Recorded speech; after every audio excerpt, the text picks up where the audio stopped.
হয়েছি। দিনের শুরুতেই বড় খবর, অসমে চালু হতে চলেছে ইউনিফর্ম সিভিল কোড বা ইউসিসি। রাজ্য মন্ত্রিসভার প্রথম বৈঠকে এই ঐতিহাসিক ঘোষণা দিয়েছেন মুখ্যমন্ত্রী হিমন্ত বিশ্ব শর্মা।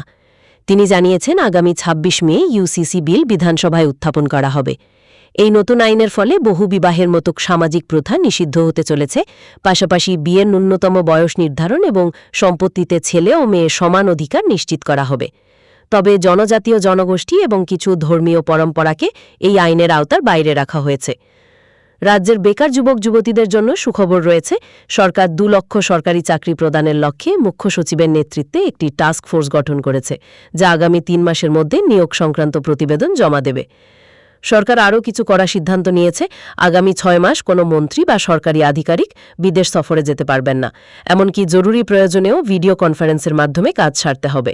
এছাড়া পরিবেশ রক্ষায় ১৫ থেকে ২০ বছরের পুরনো পেট্রোল ও ডিজেল চালিত গাড়ি বন্ধ করার সিদ্ধান্ত নেওয়া হয়েছে। অন্য একটি খবর, সোনা এবং রূপোর বাজারে বড় পরিবর্তনের আশঙ্কা দেখা দিচ্ছে। কেন্দ্র সরকার সোনা ও রূপোর ওপর আমদানি শুল্ক ৬% থেকে বাড়িয়ে এক ধাক্কায় ১৫% করেছে। এর ফলে সাধারণ মানুষের নাগালের বাইরে চলে যেতে পারে সোনা ও রূপোর দাম। রাজনৈতিক খবরের মধ্যে পশ্চিমবঙ্গ থেকে একটি বড় খবর পাওয়া যাচ্ছে। বিজেপি নেতা অর্জুন সিং জানিয়েছেন যে রাজ্যে রাস্তার ওপর নামাজ পড়ার অনুমতি দেওয়া হবে না। তিনি স্পষ্ট করেছেন যে মসজিদে নামাজ পড়তে কোনো বাধা নেই, কিন্তু সাধারণ মানুষের যাতায়াতের পথে কোনো প্রার্থনা চলবে না। নিট পরীক্ষার প্রশ্নপত্র ফাঁস কাণ্ডে বড়সড় মোড় এসেছে। এই চক্রের মূল মাস্টারমাইন্ডকে মহারাষ্ট্রের নাসিক থেকে গ্রেপ্তার করেছে পুলিশ। তদন্তে জানা গেছে প্রায় ৩০ লক্ষ টাকার বিনিময়ে প্রশ্নপত্র কেনাবেচা হয়েছিল। অন্য একটি চাঞ্চল্যকর খবর শিলচর থেকেও এসেছে। আমেরিকার কোম্পানির নাম দিয়ে স্থানীয়দের ফেস বায়োমেট্রিক তথ্য সংগ্রহের অভিযোগে মিজোরামের ২ যুবককে আটক করেছে পুলিশ। এর পেছনে কোনো বড় বিদেশি ষড়যন্ত্র রয়েছে কিনা তা খতিয়ে দেখা হচ্ছে।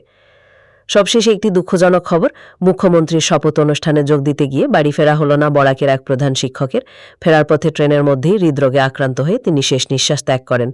এছাড়া শিলচরের রামনগরে ভয়াবহ সড়ক দুর্ঘটনায় এক ব্যক্তির মৃত্যু হয়েছে। আজকের মতো খবর এই পর্যন্তই। বিস্তারিত জানতে আমাদের সঙ্গেই থাকুন। ভিডিওটি লাইক এবং শেয়ার করুন।